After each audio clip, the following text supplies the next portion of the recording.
This podcast is a proud member of the UUOP Network.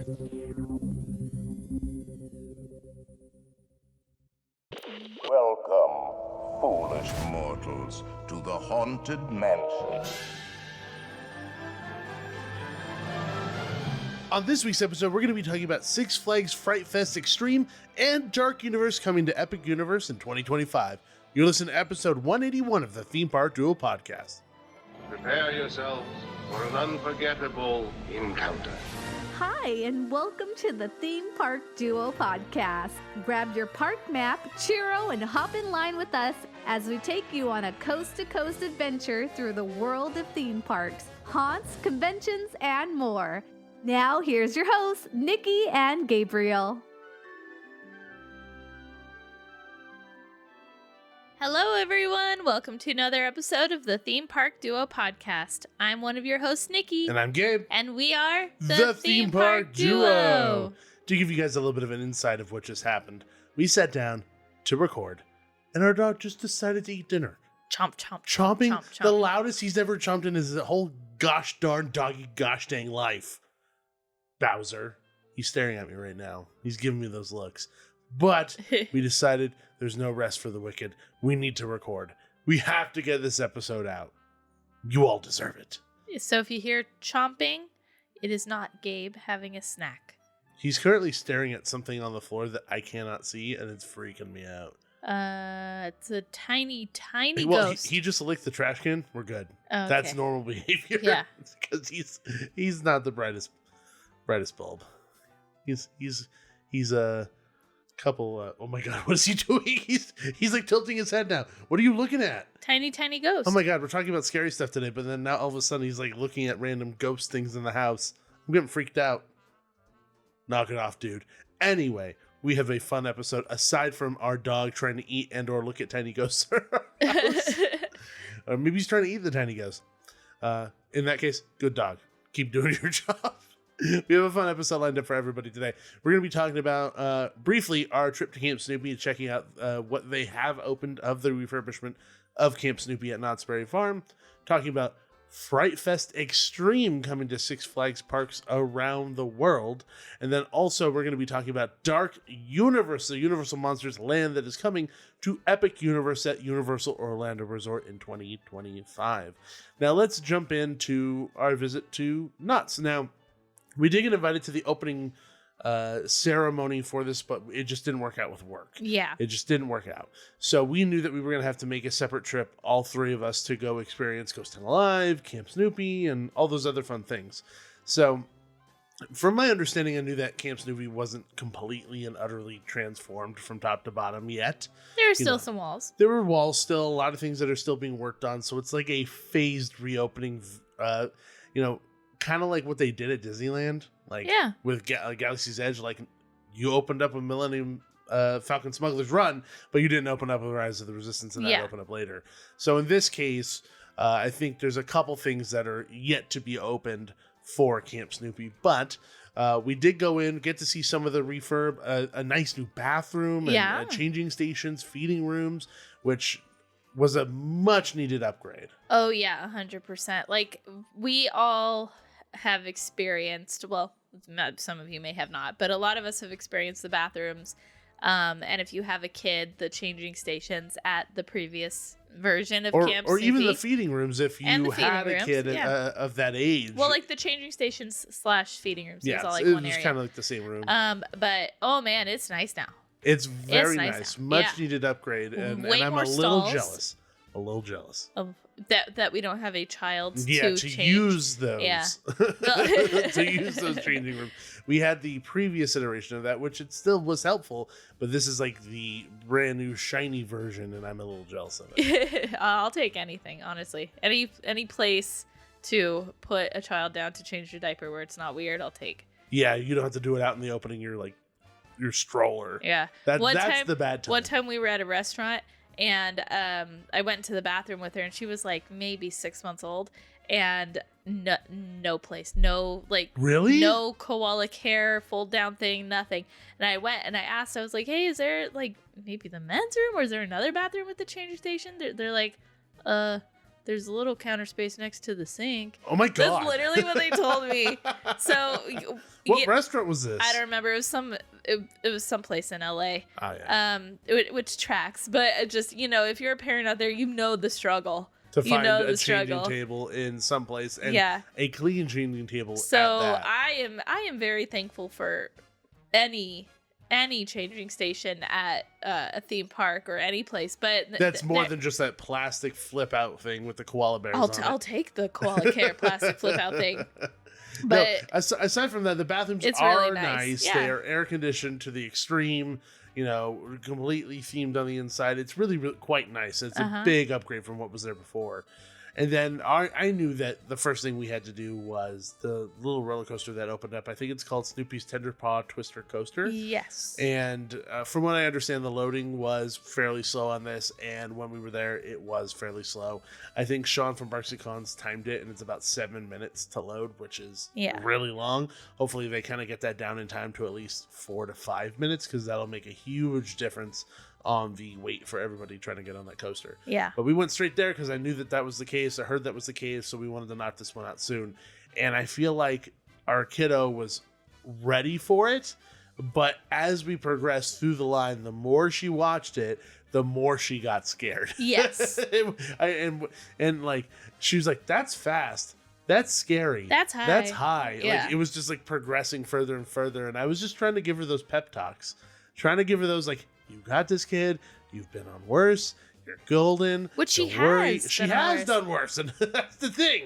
But like, it isn't anything to do with the fact that it's scarier. It's new. Yeah. That's the thing. And it's her. the impending nature. It's the anticipation. It's happening right now. Like, she doesn't care about what she did, 3 months ago, 6 months ago. This is right in front of her, and it's intimidating. It's the anticipation of like any person going on a roller coaster in any form. The older you get, the crazier the roller coaster gets. You still get that little bit of anticipation butterflies sometimes. She hasn't gone on many things, so she got that anticipation butterflies going to this thing. Or in her words, she goes, "There's froggies in my tummy." So not just butterflies, straight up froggies. Oh no! And then she said, "No, wait, they weren't frogs. They were mosquitoes." And they were all mosquitoes. Female. Because the female ones are the only ones that bite. We learned that from her. Yes. Long story. Anyway, the one thing about this ride, and if you're too tall or if your legs are a little bit bigger than normal, you ain't gonna fit on this thing. It's tough. It's unfortunate. Like, we saw a handful of people getting turned away, like normal looking dads, moms, all this stuff. If you are differently shaped, more so than what a like normal or not normal, but you know what I'm trying to say. Standard person, like what you would consider to be a standard person would look like, you're not going to fit on this thing. Don't even waste your time waiting in line. Yeah. Or you can wait in line and step off to the side. Unfortunately, bigger people are just not going to fit. It's just the unfortunate circumstance. And even tall people aren't going to fit. So yeah. Randy from Funnel Cake Blog, he's 6'1", didn't fit. And he's fairly skinny. Like, he's not a big guy. Yeah, he's just tall. It's the actual space, like in the seat. Yeah, there's not a lot of knee room. There's a little ledge, or not a ledge, but there's like a little space where your feet go. So when I sit down, which, mind you, I did not fit, the issue that I was having was that my quads were too big. Yeah. They were up too high, so the bar didn't go past my legs far enough. It wasn't even my stomach or my waist or anything else. It was my legs. Yeah. So when I say, if you are not the normal shape and size of what would be considered the general public, I'm not just talking about people who are overweight. I'm talking about too tall, legs were a little bit wider, your waist is too big. Kim or whatever. Kardashian probably would not. Yeah, Kim Kardashian would not be able. It's just it is very restrictive. Yes, very restrictive. Thighs are a problem. Yes. But Nikki was able to go on it with the kiddo, and they were able to experience it together. So I waited off to the side, and I knew she was nervous. I could tell she was nervous. And the thing with this ride is that it goes through 2 circuits because it's short. So it goes through twice immediately without stopping. And the first go around, I did not see many facial reactions. I saw kind of her, turtle a bit, like her head and shoulders go up, and she kind of leaned into you. She was feeling all the feels of a roller coaster. Yeah. And then as it went up and around the second time, I just see one hand go up in the air and a smile. And I cheered so loud that Nikki, you told me, you're like, oh, I heard you. Oh, yeah. Yeah. I was like, yeah, because she liked it. Yeah. And when she got off, she was like, I told Mama I want to go again. I was like, well, we're not waiting We ain't another 40 waiting in line minutes. again, Yeah. kid. But she ended up loving it, and the thing I said was kid tested, kid approved for that. So I was really proud of her for being able to like work through those anxious feelings in order to get on that ride, because it's a lot for a kid. Yeah, it is. It is. I mean, she was right. You know, those tummy feelings that she had when it's like what's it called? A helix. A helix, like tiny. You get little Tiny. bitty G-forces But no, yeah, pushed into your seat. you get pushed into your seat. You feel a little feeling in your tummy, and whenever I felt it, I could feel her hand squeezing on my hand just a little bit tighter. I was like, oh, she feels it too. She's definitely feeling something. Yeah. But no, she did very, very well. And then we did a couple other small rides in Camp Snoopy. We did do the Beagle Express, the train, which also got redone. Additionally, very, very cute. Yeah. What they were able to do with it was small additions, but still very, very cute. Small little storyline to it. They did take away some stuff, which I was a little bit sad about, because I felt like they could have just left it to leave it. But I get why they got rid of it. It was kind of like an equal, like they got rid of enough things, but replaced those things as well with the equal amount of stuff. No, they added a good little amount of stuff, and I think it freshened it up. You know, because for parents and kids who go on that little train every visit, it's like, oh, cool. New stuff. It's exactly. it's fun for everybody. Yeah, so what they were able to do with it, it's cute, it's simple, it's nice. It got a little bit of a refresh and a facelift that it desperately needed. So I can't wait for the rest of it to open. And honestly, there's a few other parts of the Camp Snoopy that I think could use a little bit of TLC as well. Yes. So hopefully in the future they kind of give a little bit of an attention to.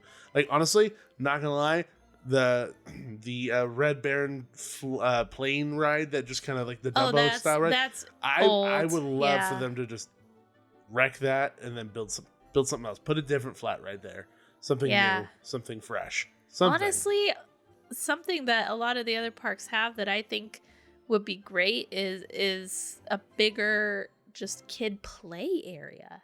Like a playground? Well, no, like the Dino Playland at Universal. It's like a play area. Yeah, I get what you're saying. Yeah, now. just like a player the kids can climb on. And well, they used to have like a small area over on the other side. Yeah, and then they had like they got rid of that. A rock that you could climb. There was like some logs, and there was like a log underneath. You could go through. Yeah, there's like two things, but I mean, I think that would be really beneficial. Like a full-on Peanuts themed play area. Yeah, that wouldn't be bad. I mean, I wouldn't be mad about it. I mean, our kid would love it. Yeah, right. Hands down, no questions asked. I mean, And every time we go to winner. Universal, she asks for the play area. That's true. It's like, so it's like, I feel like it would be a big, like, bonus Not for really the asking area. to go on rides, asking to go to the play areas. Yeah. Which is crazy to me. Yeah. But also kid mentality. It makes sense. Uh-huh. They get to actually actively do something. Which to them is more interesting than sitting down and watching a screen on a ride. Yes. Even though they get off and like, yeah, that was fun. It's still, they get to actively do something. You know how they have, like, maybe temporary, but they have that whole green area now with picnic benches.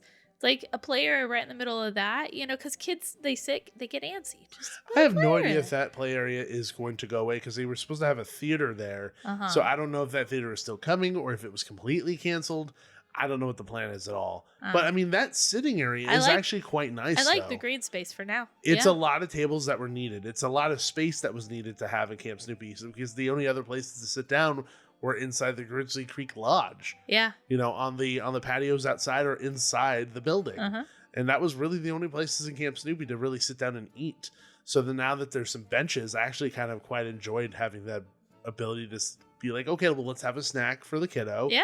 And I'll go in the store and all those things, which the store is redone too. And it's gorgeous. And there's a lot of really cute things to buy in there, which is very dangerous. Yes. Very dangerous. But other than that, I mean, I really enjoyed it. I can't wait to see when it's all finished, because there's a couple new things that are going to open along with that. And I do want to say the most exciting part of that entire visit was seeing active work being done on Montezuma's Revenge. Which is funny, because like when I was talking to people about the media event where they have for the opening of Camp Snoopy, they were saying that families were focused on the Camp Snoopy stuff, but all the nerds were like, Montezuma's Revenge. There's work. There's tarps on it. People are actually actively working on it. And then everybody was taking photos of that instead. That's really funny. Which makes a lot of sense. I would have been in that group. Yes, you would have. But we'll bring the rest of our coverage of Camp Snoopy to you guys once the rest of it does open. But until then, we have some spooky news to share with everybody. So let's jump directly into Haunting Headlines.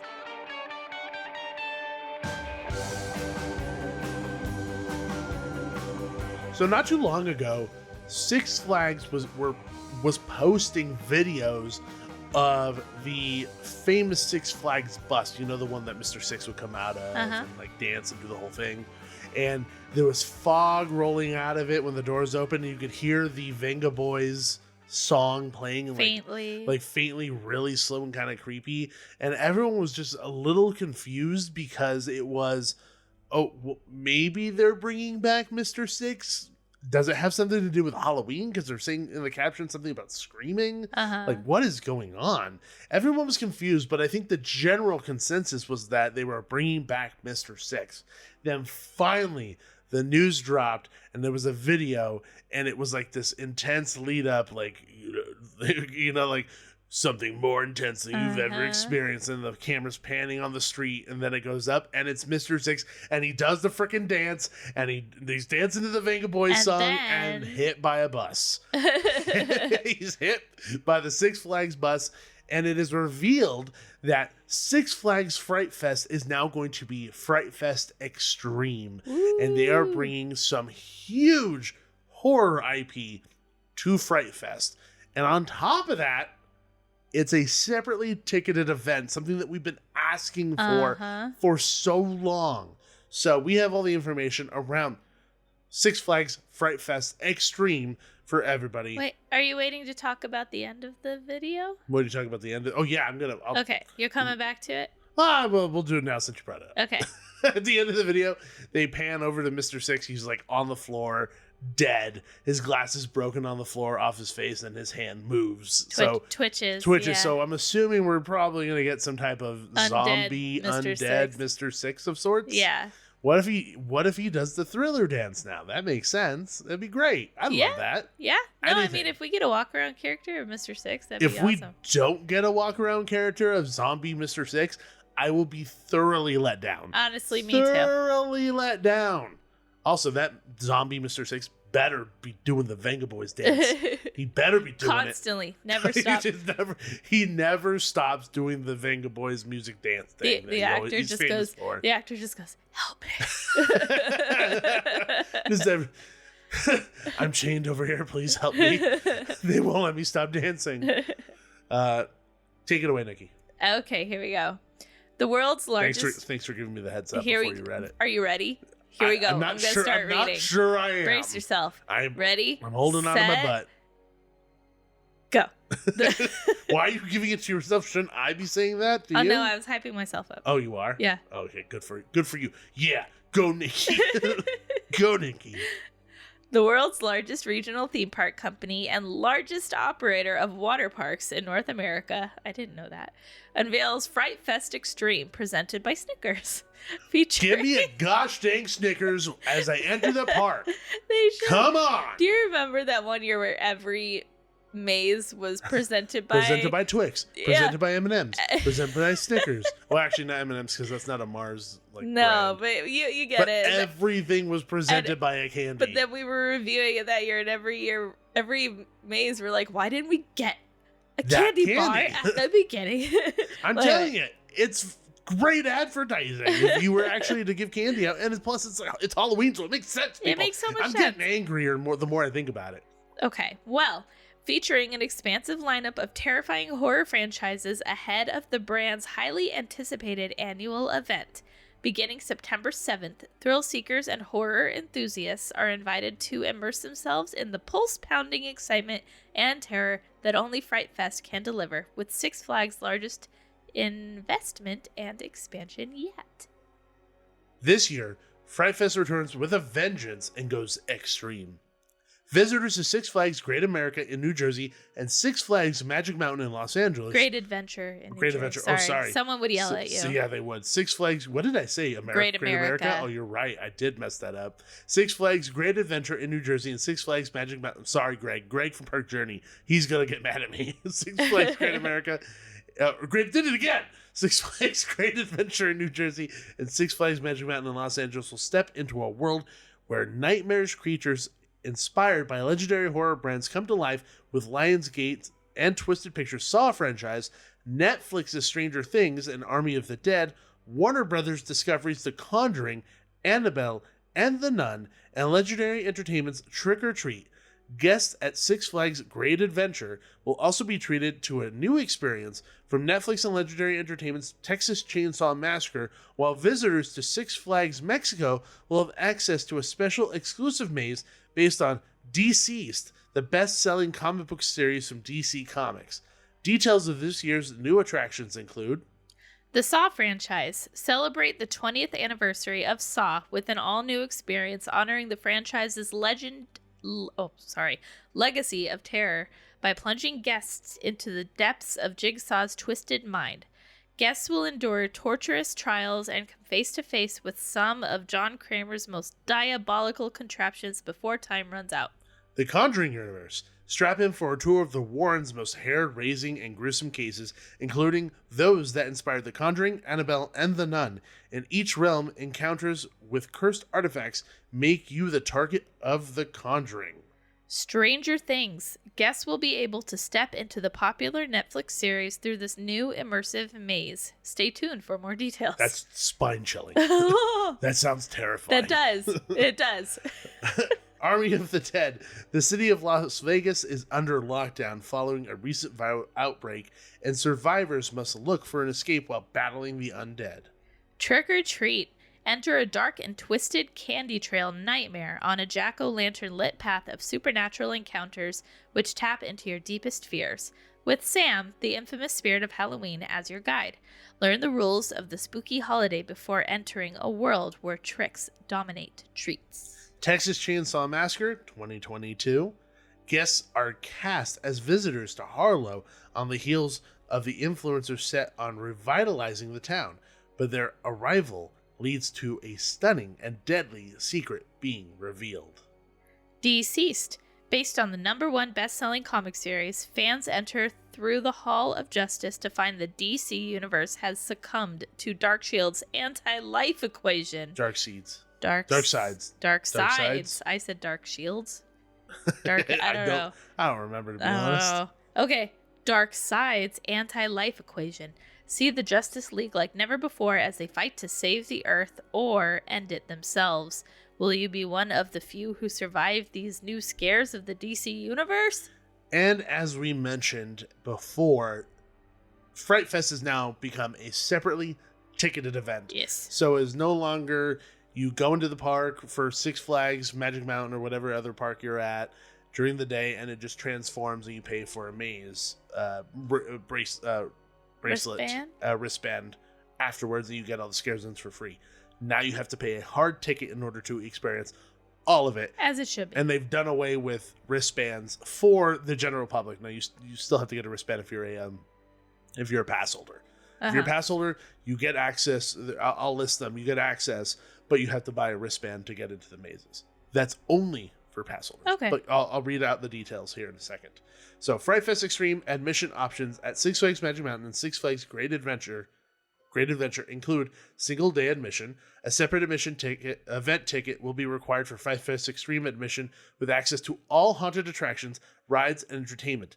Guests can purchase an express upgrade to priority entry to all haunted houses. Then pass holder admission. Fright Fest Extreme Park admission will be included for all 2024 Gold, Platinum, and Diamond Season Pass holders, 6+ members, and Legacy members with a valid pass.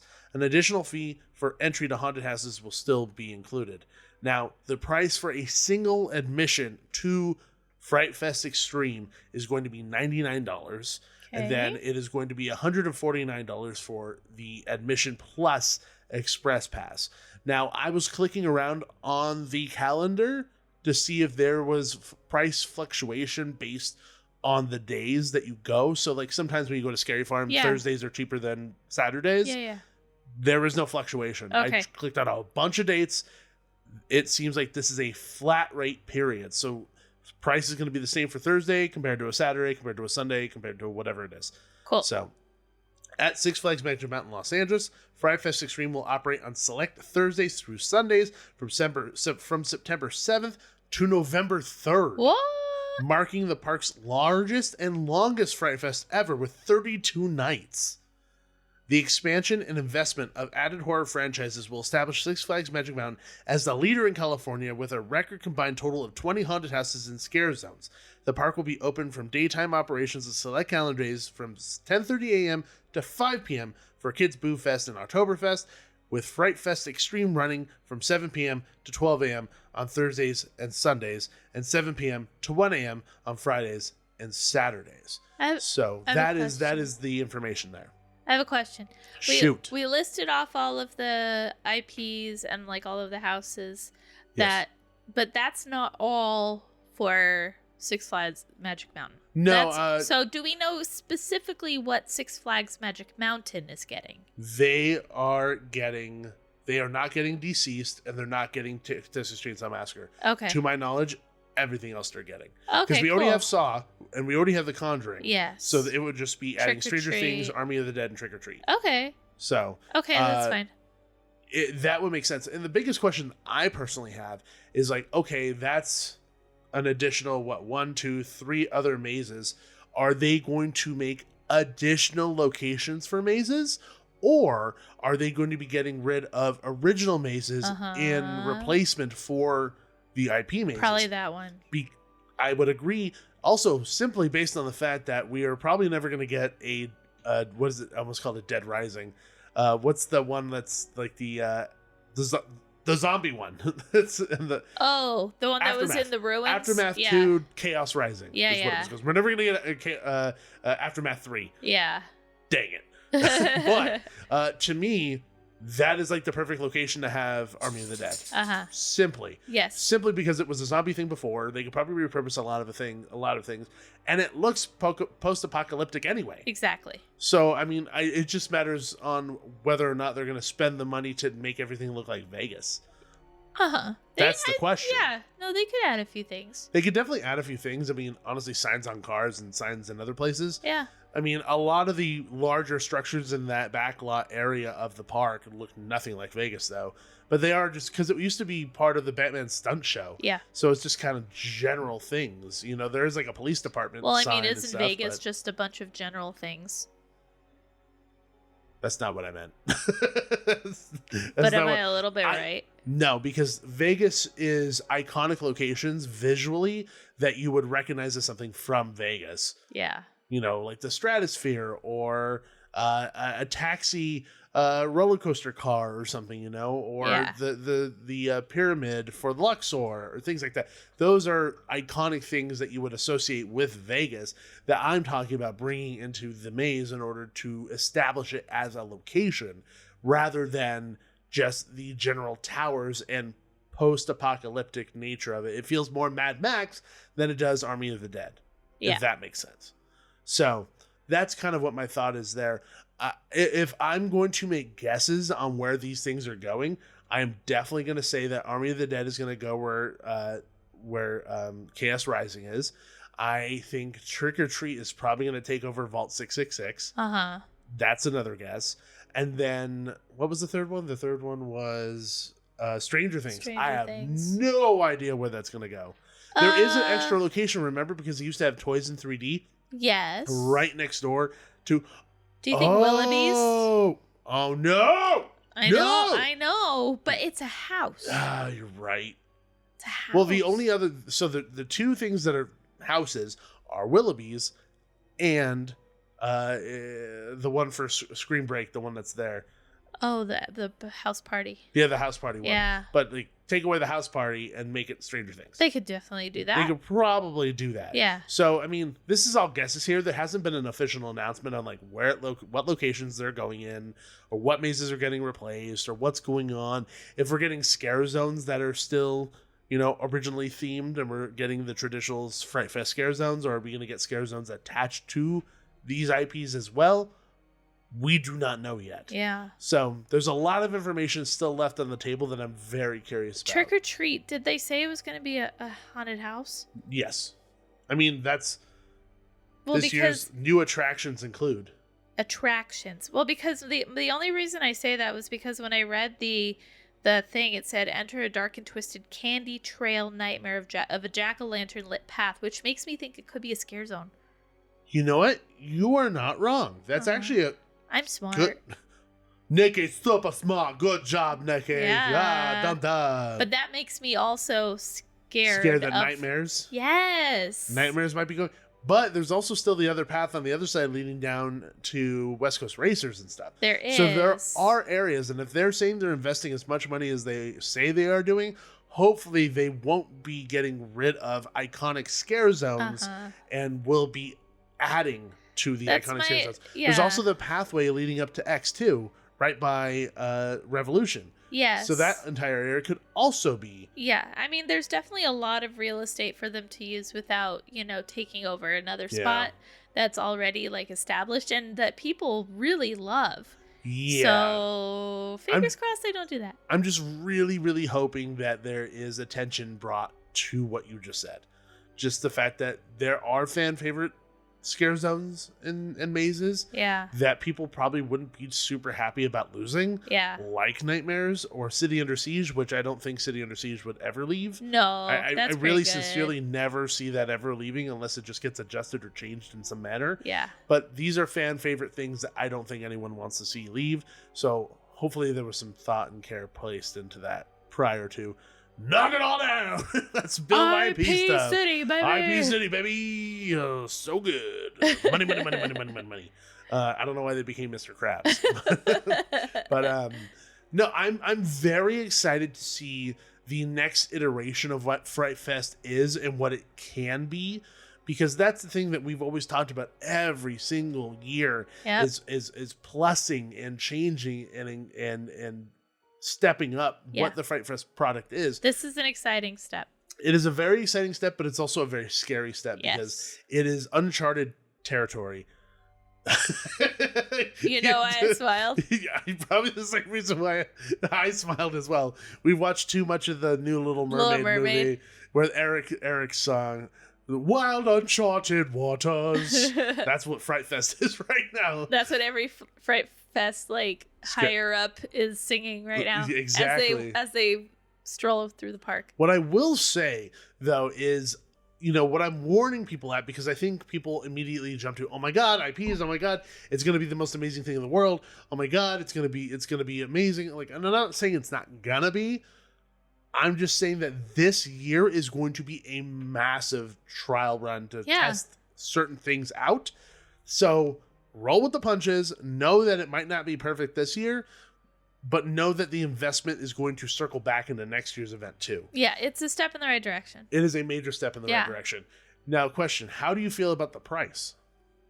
Well, I would be willing to pay it for potentially a better experience and less crowds. Yeah. I mean, who knows how less the crowds will be.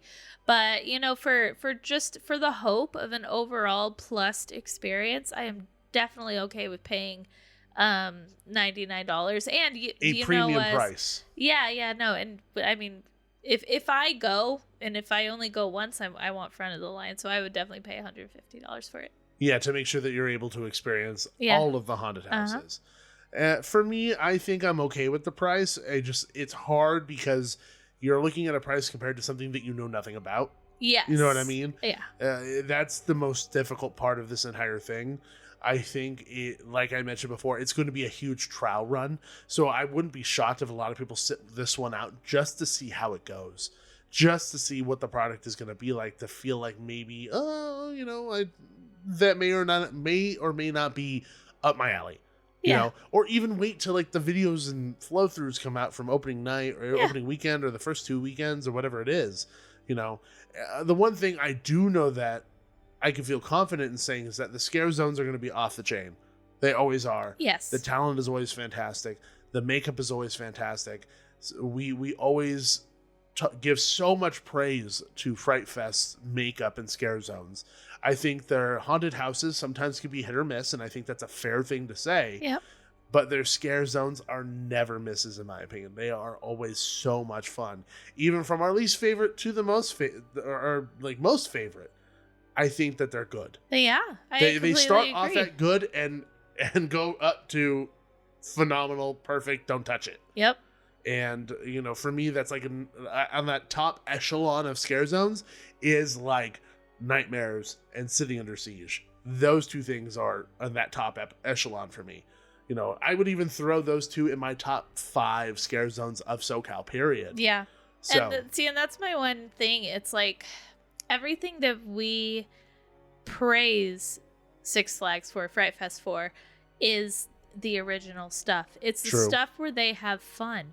It's Nightmares. That's like also the the same thing we Willoughbys say and all about that. Horror Nights, too, which is the funniest thing. Yeah. We praise Horror Nights but- for their and original stuff. Scream Break. Yeah. All original. We have the time of our lives. So it's like, I really hope, like, I am all for Fright Fest expanding and growing and getting IPs, but I don't want them to lose that charm that so many of us love. I have a sneaking suspicion that they won't. Yeah. You know, the creative minds behind Fright Fest know what fans like. Yeah. You know, and that's the reason why I don't think, you know, scare zones that we like are going to go away. I think they understand what the fans want, and I think they understand that they need to add and not take away Yes. for a lot of these things. So I do have at least that positive outlook on that. In terms of, you know, the IP representation, I think it's a great step. I think it's what Fright Fest needs. And if Saw's any indication of the quality that they could bring to the park, then I would love to see that continue to move on to everything else, because Trick or Treat is one of my favorite pieces of media ever. I have a Sam lollipop Yes. tattoo on my chest. I have a Sam backpack. You have a Sam backpack. We are fans of that franchise. I am a little peeved that we're not getting deceased because it looks awesome. I mean, I think it was Warner Brothers Australia did a Halloween zombie-ification of those characters, also deceased, which looked incredible. I'm so jealous that we're not going to get it, because honestly, the only other place that could go into is DC Universe, and that's where City Under Siege is, and we don't want that. So it's a double-edged sword. It's like, we don't get it, and I'm mad, but also I'm glad we're not getting it because it would replace everything else. No, but I mean, they could still do it technically In front of the Justice League ride? The Justice League ride, yeah, because there's that whole area where they could have that. They could have both. Both things can't exist, because if one thing that Six Flags Magic Mountain is not lacking is real estate. That's true. There's so many places. There's a lot of real estate. There's a lot of real estate. So much. There's a lot of places where you could add scare zones. I want a scare zone on the pathway up to Samurai Summit, but I want them all to be sliders, so they just slide all the way down the hill to the freaking Cheeto popcorn stand. They can't stop themselves. They just go, boom, someone boom, please help me. as they slide by. They're just yelling boo as they go down. Yeah. And in my mind, they're like, someone please help me. Help me. Oh my God. Are there pillows at the bottom? You just hear a crash at the bottom of the hill. That's not good. No pillows. No pillows at the bottom of the hill. No, so yeah, joking aside, I am very excited about the next iteration in the evolution of Fright Fest. It is very interesting that they called it Fright Fest Extreme. I think they could have stuck with just Fright Fest and just changed everything else. But no harm, no foul. It is what it is. I'm very excited to see the changes coming and see how it affects the experience of going to Fright Fest. Yeah. So, and I'm crossing my fingers, less strollers. Less strollers, please. Less babies. Yeah. That's all I want. That was the one That's all thing. I'm asking for. That God, was please. the one thing. The day-to-nighters would stay there with their kids, and so many strollers. Like, obviously, you know, we're introducing our kiddo slowly, you know, but it's the strollers, man. It was killer. I mean, I would never bring our kiddo in a stroller. No. Never in a million years. Like, and even when we're there, I'm like, kid, you're walking. You're walking. I'll pick you up in a little bit, but you're walking most of this time, kid. Yeah, but she's old enough now. But it's like we would never dream of bringing a stroller. And No. it's like no shade. You know, I mean, it's it was previously a free event. If you have a Yeah. family that wanted to stay into the night, I get it. But hopefully this will stop that a little bit. Yeah, Yeah. I'm hoping that it'll stop it just a little bit. Yeah. Honestly, like when it comes like the conversation of children at haunted events is a multifaceted, non-black and white conversation. It is as complicated can be. But the last thing I want is one chainsaw in the face to ruin a child's experience at one of these events, because you want them to have fun, but a chainsaw inches away from their face and with a maniacal monster thinking that that's hysterical, which, not gonna lie, pretty damn funny. Well, you never know what's It'll ruin gonna it. you never know what's gonna set a kid off too. They could be totally fine with one thing, and then you get one green marionette puppet at Knott's Berry Farm, and they're scarred for life. You know, so you never know. I thought you were gonna say like one child, like a weird child, loves chainsaws. They're like, yeah, chainsaws. No, I mean that also has probably happened. Probably. So I mean, it's just you never know with kids. So you really have to do like a case by case basis. Oh, totally. Yeah. No, and we've gotten to that conversation. Like there's I don't no think we should blanket go into it judgment. deep, No, but- I'm not. But yeah, there's no blanket judgment. I mean, we brought it up with the strollers thing. And Yeah. like, but it's it's just it was very prevalent at Six Flags because of the ability for families to just stay stay, from day to night. And so hopefully less of that. That's what I'm crossing my Yeah. fingers for the major change coming Yeah. to the park. So that's up at the top of my list, baby. Honestly, yeah. Top of my list. But I digress. Moving out of the Halloween news, but still staying in the spooky realm, a nice spooky neighbor next door, as it were. We're going to be talking about Dark Universe, which was the latest land revealed coming to Epic Universal Orlando Resort, which is opening up, or Epic Universe is opening up in 2025, quote unquote opening up. We'll see if it actually gets open. There's a lot of work left to get done, but Dark Universe, I think this was the one I was waiting for the entire time. Like, I want to learn more. I want to know everything I can about everything that I love spooky, and bringing fantastic versions of the famous Universal monsters, Frankenstein, you know what I mean, Dracula, the Wolfman, and even new characters and other famous characters. A lot of interesting, cool stuff to learn about here, and I think this had a lot of people talking a lot. More so than Super Nintendo World, more so than Isle of Berk, more so than Celestial Park. Uh-huh. And I was shocked. Like, I know that there's a lot of fans of the Universal Monsters, and that's that's a known thing, that there's a lot of fans for that. Yeah. But I was not expecting the intensity of that fan base and it infecting everybody else and everybody else getting so gosh dang pumped for this thing. Well, it's just so different, and it's catering to everyone who's been wanting something like this for so long. And I mean, not just from Universal, from any park. There's like a whole group of people that have been dying for like a section of a Disney park that's for villains only. It's like that more sinister, dark nature that of these things that has just a whole group of people very excited. I think there is a lot of truth in scary or darker characters being very cool and people liking them for a reason. Yeah. And I think this is further proof of that. You could point to characters throughout media like Darth Vader, Freddy Krueger, Jason Voorhees, Frankenstein, Dracula, like all these different characters that are considered dark that have huge followings. Oh yeah. So this is further evidence of all of that. But let's jump into the details surrounding Dark Universe. It's alive! It's alive! Next year, Universal, the pioneer of the horror genre, will bring the timeless monsters to the present day with the debut of Dark Universe, one of the 5 immersive worlds featured at the all-new Universal Epic Universe opening in 2025. The most mysterious world of Universal Orlando's newest theme park, this captivating new land will envelop guests in monstrous adventures across various attractions, shops, and restaurants, and character meet and greets that will thrill everyone from families to classic monster fans alike.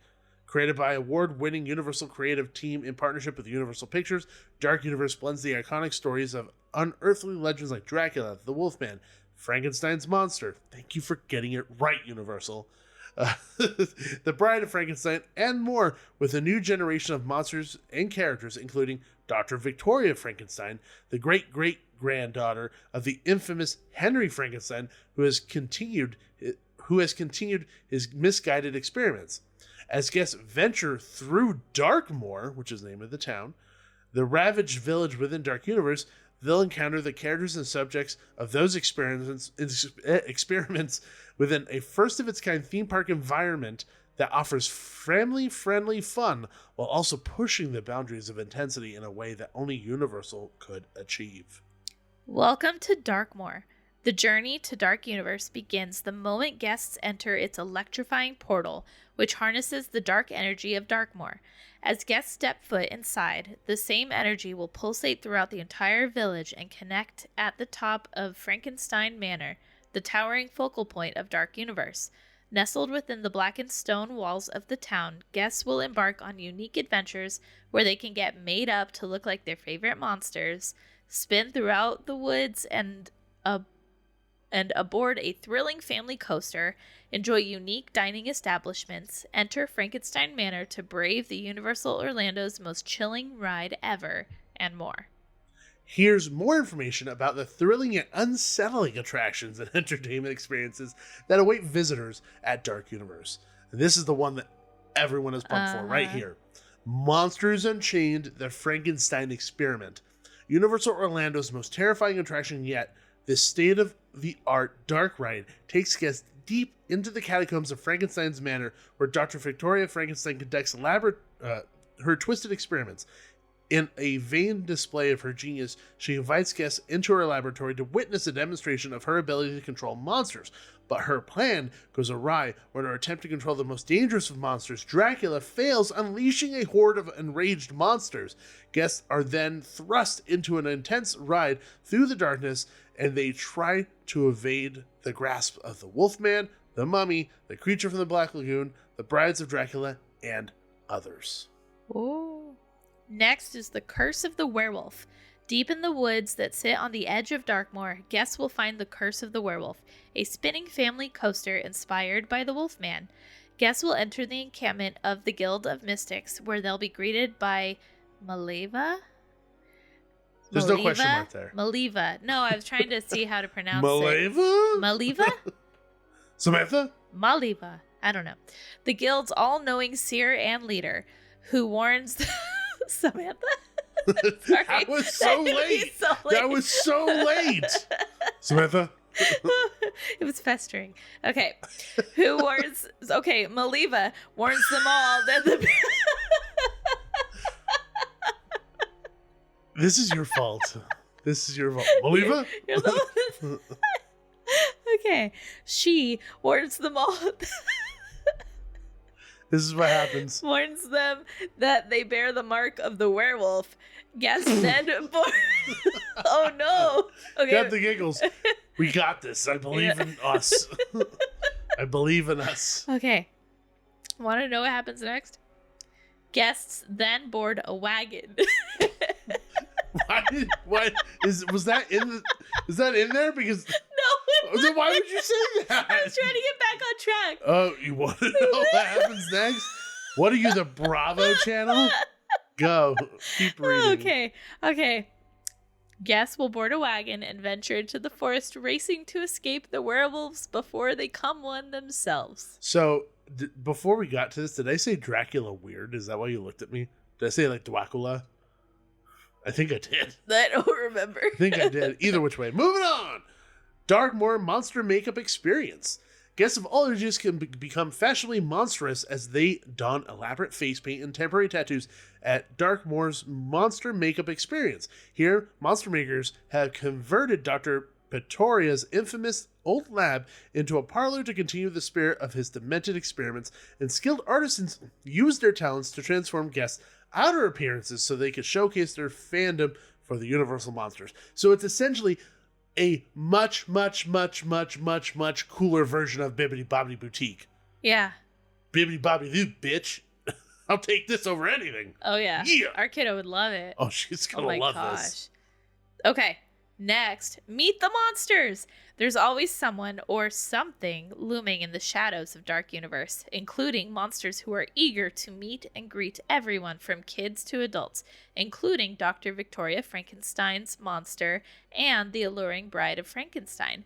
Guests will also encounter the other unusual inhabitants roaming the eerie village, including Victoria Frankenstein's servant, Igor, and the Invisible Man, an eccentric monster hunter, and a talented musician who regales. I wanted to say relegates.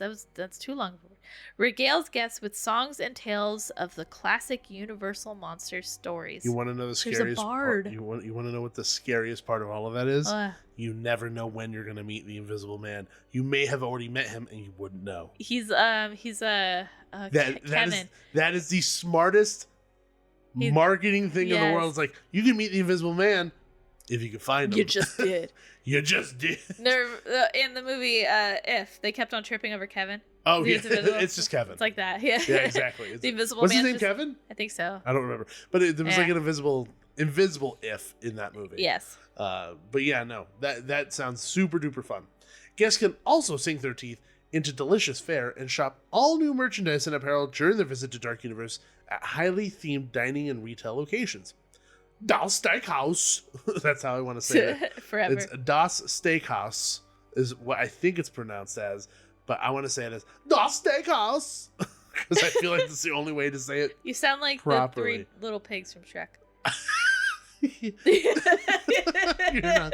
Das Steakhouse. Yeah, you're not wrong. Darkmoor's most ominous restaurant. This establishment is a dining hall run by vampire familiars who size up unsuspecting patrons to be a part of the vampire's feast.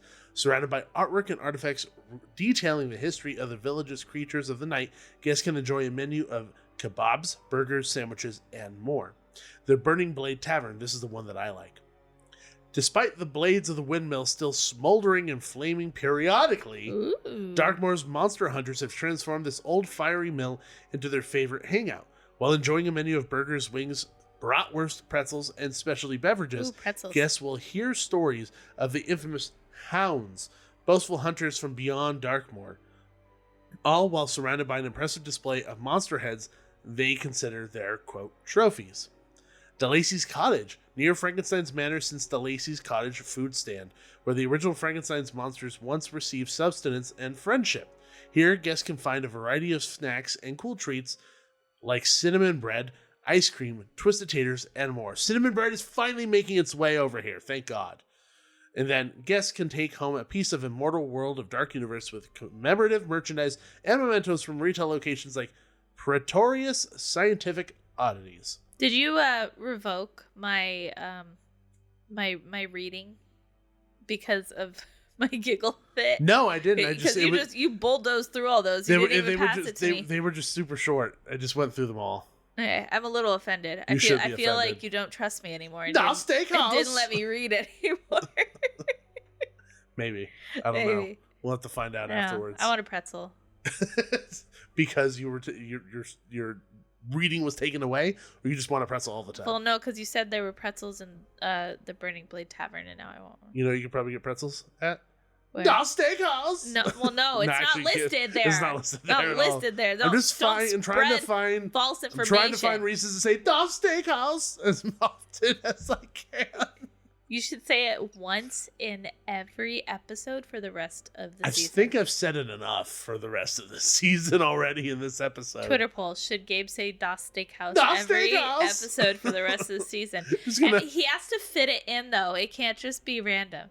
He has to fit it into the conversation. How the hell am I supposed to fit Das Steakhouse in any sentence other than talking about Dark Universe? Like, say we're having a conversation, like, you know, a month from now, and I say, oh yeah, that sounds familiar.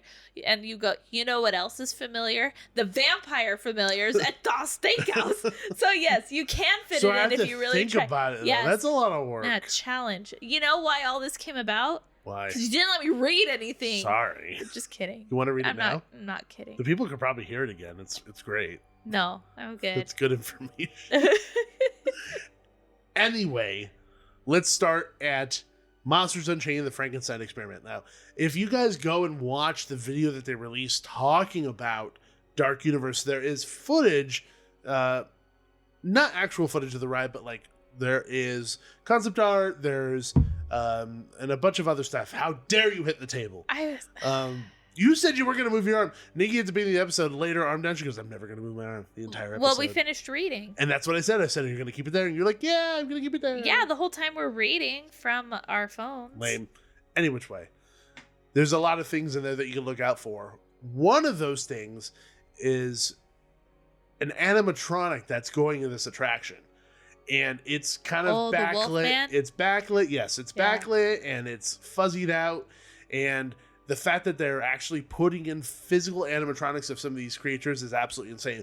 But you can see the movement on this thing. It is buttery smooth. It is absolutely amazing. And you don't even get to see the major details of it. You just see like the furry outline and the clothes sort of. And you want to know the funniest thing that I learned about this? What?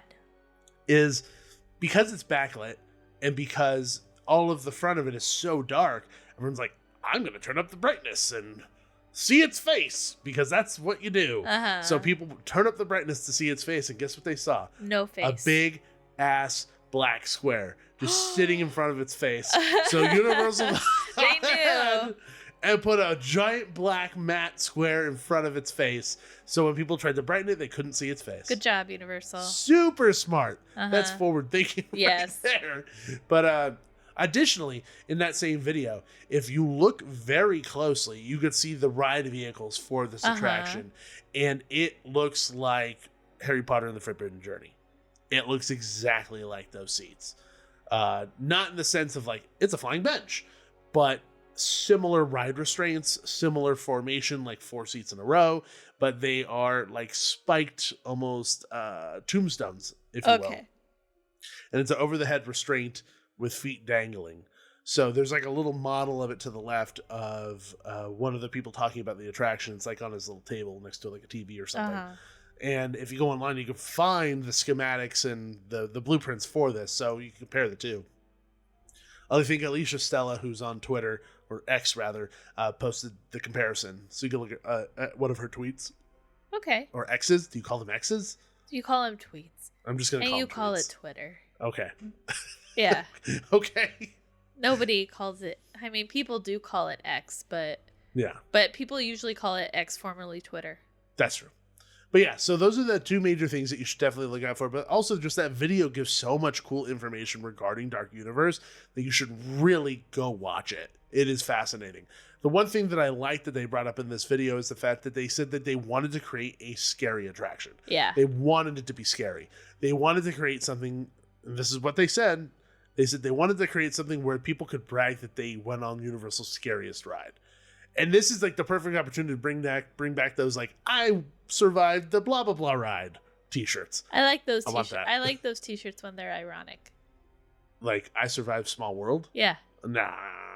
Like, I like it for Jurassic Park or The Mummy or any of those things.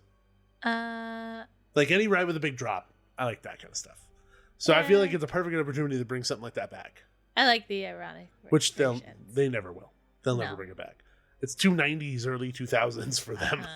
So that is just absolutely fascinating that they were actually genuinely trying to find something scary or make something scary. So I'm very excited about that. The other thing I'm very excited about is the monster makeup experience. Yes. Just I actually do that. I want to do it as soon as I go. I want to do it. Are you kidding me? But but you know what? What? You're gonna sweat it off. Oh, you're gonna sweat it off immediately in the Orlando summer. I just thought about freaking humid sun. They better use some good setting spray. I don't know if they are. I don't know if it exists. I don't know if it exists or that something that works for the humidity over there.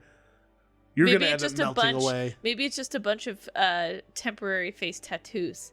Because they did say they were temporary tattoos. Maybe. Who knows? That would stay. That would definitely stay. Yeah. But I don't want that. I want face paint. You want face paint? Face paint, baby. But yeah, no, there's a lot of really interesting stuff here and things that sound like a bunch of fun. And if you sit down and actually look at a lot of the concept art, which we posted the information on themeparkduo.com, so if you go there, you could see all this information that we talked about and the concept art. There's a lot of really fascinating, cool things to look at and kind of take away from the experience. And it's just been such a long time coming, getting something like this. Yep, for sure. And it finally just feels right getting something like this, especially for somebody like me. And I'm not going to, I'll let you speak from your position alone because I don't want to speak for you. But for me, as somebody who has grown to love the Universal monsters as deeply as I have, and for somebody to have been so terrified of them and grown into loving them, I am so unbelievably excited to experience a new version of what we've come to know and love at Universal Studios Hollywood, which is, finding the bride and finding the Frankenstein's monster and finding Dracula. And at the time, for a while, the Mummy, and taking pictures with them. And this is taking that to the nth degree. And as a horror fan, I am all ears. I am game. This is the rope drop land for me. Yeah, no, I mean, I can't top that speech, but, I've always been a fan of the Universal monsters, the classic monsters, and I don't think I've ever been scared of them. I mean, I was a big chicken when I was younger. For me, it wasn't fear turned into love. It was just always a general respect and prestige. No, prestige? That's the wrong word. Admiration. I just always loved all that stuff. I hope they said that there was a monster hunter somewhere in one of the restaurants. The Burning Blade Tavern, I think. I hope it's Van Helsing. I would love to see Van Helsing. I would love to do that. I would love to see. Are you just saying that because it was Hugh Jackman? No. Hugh Jackman was Van Helsing. I know he was Van Helsing. Who was also Van Helsing? Was it Anthony Hopkins? Was Anthony Hopkins Van Helsing? In Bram Stoker's Dracula? Yes. Was he? I don't know. I could be totally wrong. Well, anyway, no, I just love that character. But I'm excited for this area. I'm excited for something just darker, because it's so very different. It's so unlike what the usual theme park fare is. So just in general, on top of our love for the classic Universal monsters and how much they've grown to mean to us even more over the last few years, with our kiddo being really into it and wanting to find them in the parks, it's just really exciting. It's very, very exciting. And I think you kind of hit the nail on the head, is that Dark Universe is going to be different than anything that theme parks have done. Yeah. And it's kind of mixing our two worlds together. Our regular themed entertainment kind of experiences with the Halloween's kind of scary experiences that we've done. Yeah. And kind of creating a new experience from those two things.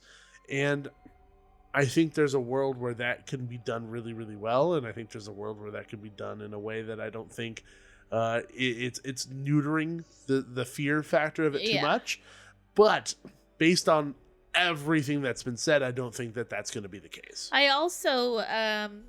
just from what we've read, for me, it seems like there is a level of immersiveness in this area that I'm really hoping they keep up. I remember... Are you talking about the musicians, the monster hunters? No, but even the that one restaurant, all of the people in there are vampire familiars. Steakhouse. Yes, looking for, juicy patrons, that basically, but they should all be in character, and to a certain extent, just as much as in the wizarding world, how you would go into, I'm not sure if they still do this in Universal, but how they would be like, hey, you're gonna see the Quidditch match later, in Hollywood. Never really worked. They tried. Put your MasterCard here. Yeah, no, they tried, but they gave up real fast. But I remember when I went when it was fairly new in Orlando, and oh my gosh, the people working that were on it, they were all in character. They were so hyped, and so at least to some level, I hope that they stick with the role playing. We know Galaxy's Edge never worked, but you know what I mean. But I feel like Bright Suns. I feel like Universal can do it. You should go to Dark Universe and go, Bright Suns. They did it very well in the Wizarding World for a long time, and I'm hoping that at least for a little while we get that immersiveness in this area, because I think that that's what they're going for a little bit, and I hope they do it. You might get a little bit of it, but it's probably going to be the same thing as time goes on. It's just going to slowly as time goes on, away. it will fizzle out. I'm going for opening year vibes. That's what I'm going for. You're not wrong. And honestly, I think it really just comes down to the general public's willingness to essentially LARP. And I think, if anything, the Wizarding World, and even to a certain extent, Galaxy's Edge and the Galactic Star Cruiser, has proved that many people do not want to do that often. Yeah. And if you're going to pay a price to go to a theme park, a world-class theme park, the world's most advanced, up-to-date theme park, Epic Universe, I don't think people are thinking too hard about LARPing, essentially, and trying to play a role within that world. Now, that's not what I'm expecting. I know that. Yeah. I'm just saying. But I do think, though, if Universal team members are expected to act that way, and characters are expected to continue like a little bit of a storyline that's kind of underneath everything, not so overtly like in your face, like, these are the things that are happening in Darkmoor, watch out, blah blah blah, and there's all these other stories. It's like, no, it's just like vibes. Small vibes Yeah. and small things here and there. I do think to a certain extent the general public will feel a little pressure to get involved in some manner, just because if somebody comes up to you in complete character and says something about Darkmoor in just a passive way, it's an awkward interaction if you don't try to do something back. Yeah. Other than the people who are just like, thanks, and then just walk away because they don't care. There are a handful of people that will feel awkward because of that. And so that is the only reason why I think it probably wouldn't last as long as we think it would, or hope it would. But we are definitely unique humans in this, because we love that kind of stuff. You know what? I do not. Well, I do rather, not. I love this kind of stuff, but you even are admitting that you would like to experience it.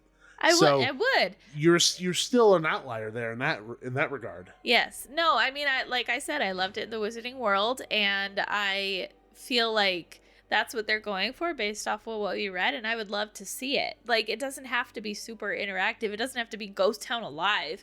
It just, like, light. Like, roleplay light. Immersive light. I just want to see a little bit of it. Now I'm thinking about a Ghost Town Alive version that could fit into Dark. It'd be awesome. It would be absolutely incredible. No, see, that's what I was thinking. Like it doesn't have to be as extreme as Ghost Town Alive, obviously, but I mean, Ghost Town Alive is proof that there is a clientele for that type of experience, and it can mix with the non-willingness to participate either. If it were a seasonal thing, I would say yes. Yeah. You could probably do it, but not an everyday, beginning to end of day, forever kind of thing. No, that's why I'm saying like what they were trying to do with Galaxy's Edge, which never happened. No, which is a bit of a disappointment, because I would have loved to see a version of it at least. But I feel like it would have to be seasonal if they were to do something like that. Also, I don't think Universal would ever do that, to be honest. Yeah, no, not to get into a whole other conversation, but Disney fans, I think with Disney fans, Galaxy's Edge could never have been that type of area. No, because you would have people fighting to participate. You would have people fighting to participate. You would have crazy pass holder people, like, completely shoving to the front of lines to talk to characters and completely overtake their time. The people who are there every single day, it would just be absurd. And that's not saying that Knott's doesn't have some of those people. Knott's definitely does have some of those people that are there every single day interacting with those characters, but they aren't as pushy. Not nearly as pushy. And I'm not saying that all pass holders are pushy. I'm just saying there are some that are totally pushy. So I think you're right, though. I think you hit the nail on the head there. But yeah, I mean, it's something that I'd love to see. Like you're saying, I would love to see something like that show up here, because it feels right. They are going to have a Wizarding World in this park as well. So if anything, they can continue it there. They can't do it in Celestial Park. They're probably going to do a little bit of it in Isle of Burke. See, I don't even expect it in Isle of Burke. I think it was just the wording of the news blips that we read. Made me feel like if any place they're going for it other than more Harry Potter stuff, it's here. Yeah, no, that makes sense. I was laughing because in my mind I was like, you can't really fit that into Super Nintendo World like at all. And then I thought about all the power-ups, but then if all the power-ups are considered to be like drugs, and then people come up to be like, bro, you got like a superstar that I can have like real quick, please? Oh my gosh. Please, can I get one? You went someplace weird in your mind I went right there. real dark. Yeah. I'll let you guys get an insight in my brain. Maybe I shouldn't let that happen every now and again. I think he's talking to me, and he ends up talking about superstar drug fiends. Superstar drug fiends. It's also on my mind because I was there at Universal today doing the new interactive glacier wall thing that they have in Super Nintendo World, which is super duper fun. So you can check our socials. I posted some stuff about it, but I digress. Anyway, that's the information we have currently on Dark Universe. So now we just have Wizarding World to be announced officially at Epic Universe, and then we have everything that's coming to Epic Universe at Universal Orlando Resort, which is super duper exciting. So hopefully you guys found some information in this week's episode that is helpful to you or that you found ridiculous. Hopefully you liked Nikki's giggling fit that she couldn't get past. Sorry. It's fine. It's adorable. I find it endearing. Oh, I hope at least one other person agrees with you. If they don't, it's fine. That's fine. I had fun. I'm glad you did. But thank you, everybody, for listening to this week's episode of the Theme Park Duo podcast. Hopefully you enjoyed it. If you did, make sure you head on over to iTunes and leave us a 5-star review. Of course, we would always shout you out here on the show if you do and read the review out loud, obviously. It's a free way to support the show, and it's an easy way for everyone to find us and enjoy us like you are right now. If you want to support the show in a different way, we have t-shirts and other things you can buy with Theme Park Duo logos all over it. So you can definitely check that out on our TeePublic website. Everything is linked below in the show description. If you want to follow us on social media, you can follow us at Theme Park Duo on all social platforms. Like I mentioned, I was at Universal Studios Hollywood this morning, as of this recording, checking out the new interactive wall at the Super Nintendo World and some of the 60th Anniversary Studio Tour things that were going on in Universal Plaza. And we have a lot of other fun things happening here in the month of July and in August. We actually have Midsummer Scream right around the corner and a few other very exciting things. So make sure you follow us on those social media platforms to keep up to date with everything that we're doing.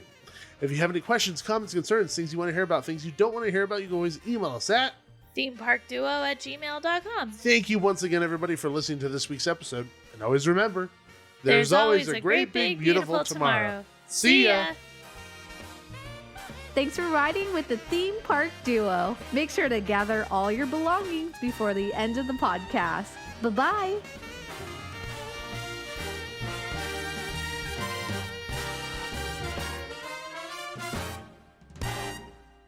Dusty!